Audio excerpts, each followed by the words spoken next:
All right. Hey guys, my name is Derek Miller, and just to start, I'm going to tell you a little bit about myself. 31 years old. Um, Went to school originally to be an engineer, and got my bachelor's in that. And after that, I decided I wanted to kind of be diversified, so I got my MBA while I started a full-time job. And now that I've been out of school for 5 or 6 years, I kind of decided that I wanted to supplement my income, and so I decided to start my own business. And so I wanted to talk about certain things that a lot of people don't think about or tend to overlook when they first start a business. And so the first thing I did was I started an LLC, and there's a whole lot of ways to do this. It's really easy to do it online or just by simply filing a simple form with whatever state you live in, and you get a name set up and an EIN number and all that back in the mail. If you don't have any money and you want to start a business, I say go for it. The only thing I suggest you not do is don't borrow any of that money from the government. So whether you have to beg your mom or dad, your brother, sister, friends, distant family, whatever it may be, do that because the government's already taking enough money out of your taxes and such. So I don't see a reason to borrow more money from them just to get your business going. I did a lot of research, a lot of reading about starting a company before I decided to, and the biggest thing I kept seeing over and over and over from really successful entrepreneurs that are some younger than me or older than me is you just got to do it. Get the process going, and you'll figure out more and more along the way. I mean, I've only really thought of this a month and a half ago, and right now I'm looking at my website, which I just got set up, and now it's set up to take credit card payments on the internet. So one of the first things I want to talk about is just your general strategy execution. What are you going to do, and what's going to set you apart from competition? So when you look at what your core competencies are, you want to make sure that your product or your service that you're selling provides access to as many potential customers as you can possibly have. And whenever that's established, you got to think what's going to make it difficult for someone like me or your next door neighbor to do the exact same thing you're doing. You've got to set yourself apart from your competition. So whether that's barriers to entry, or they've got a whole lot more market share or networking than you do, you've got to find what your core is and make that your backbone and stick to it.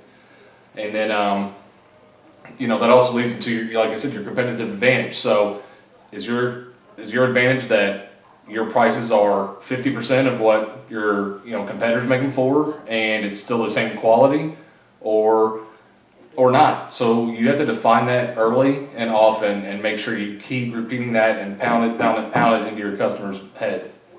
So then that leads me to the next two topics. So you've got things like vertical integration, horizontal integration, which are very similar, and some companies have used both and been successful, but you need to define which one is better for you. So vertical integration, I'll start there. So vertical integration, this is where it worked for Ford Motor Company and Henry Ford, and it works today for Apple. So vertical integration, you literally own everything from the bottom up. So Henry Ford, he owned the metal company, he owned the rubber company, he owned the glass company. So when he needed tires made, he owned the rubber company. When he needed the windows and windshield made, he owned the glass company. And then like the metal or aluminum company, he owned all that. So he literally owned everything from the bottom up. And then Apple does the same thing. So they own all the tech, everything to make the gadgets or the phones or iPods or computers and everything. And then I just saw, a couple months ago, I'm sure else did too, that just from recycling some of their cell phones and products, they recovered, $40 million worth of gold. So, if you can constantly, or if your structure is vertically integrated, you're going to constantly be able to recover certain assets and money and reinvest that back into the business. So horizontal integration is a little bit different. So my example is, okay, let's say you're into shoes, and let's say you come up with this really great sole insert, kind of like a Dr. Scholl's or whatnot, but you think yours is better. So what you do is you say, okay, I've got this. I'm going to start by marketing this to people who wear regular tennis shoes, and let's say that takes off. So then you think, okay, let's increase our economic scale. So then you say, okay, let's target dress shoes now. That takes off. So you move from tennis shoes to dress shoes. Now, all right, let's go after athletic shoes, like as far as like basketball, soccer cleats, stuff like that, hiking boots, and things of that nature. So when you horizontally integrate and you're making sole inserts for shoes, they don't want to go own the rubber, the company making shoestrings, et cetera, and so on. They just want to horizontally integrate, and so therefore they can just basically restructure their economy of scale. And so when I talk about economy of scale, especially for any type of apparel, tennis shoe, even service companies, everybody loves Black Friday. So what you do in economies of scale, you decide you never want to drop your price point, but when you do, it's something like Black Friday. So you say, okay, we're going to drop our price point 20, 25%, maybe 40%. So then what we're going to do to compensate that is we're going to just stack the deck on inventory, so that way when a sale comes like Black Friday, the price is dropped, and but you want to have way really high levels of inventory, so that way when people come in and see you're 40% off, 50% off, and they start really picking up volume on purchasing, you've got all this inventory that you just start coming down and it levels out, and you get that off the shelves and ship it to them, and so you still capture a whole lot of profit. Or there's times hey, I know that I'm an apparel company, and long sleeve clothing or heavier fitting stuff is going to really be in demand around Christmas time, so let's maybe raise the price on that.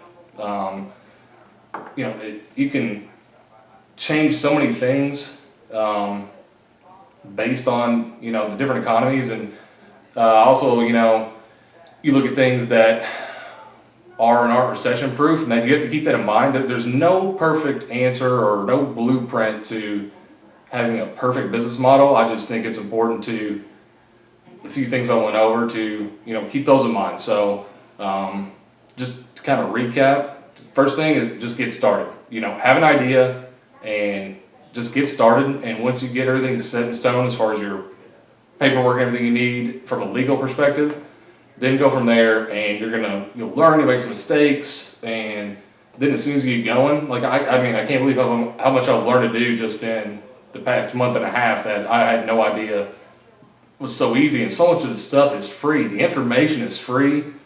Google, Yahoo, Bing, whatever, those are your best friends.